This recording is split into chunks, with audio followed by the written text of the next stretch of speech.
How to use Google Meet on iPhone.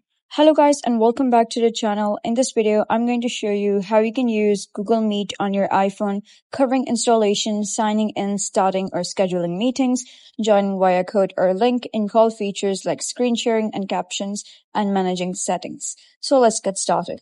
First of all, you gotta head over to App Store, click on search here at the bottom right, go to the search bar and type in Google Meet. Once you do so, press search. And this is the application that you need. You can see I have already got it installed on my device. If you don't have it, you'll be able to see an install option over here. So simply click on it and then simply click on open.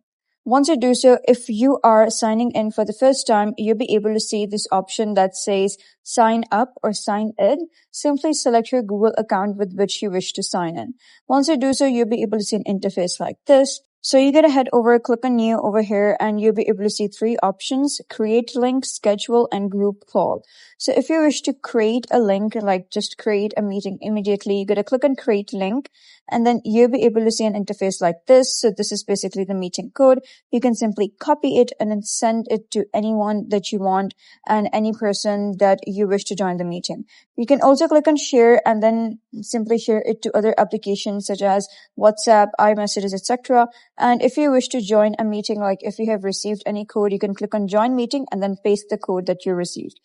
Next, we have a schedule. So if you wish to schedule a meeting for future, like evening, tomorrow, the day after tomorrow, after a week, you can do that over here. And then we have is a random group call that you can do.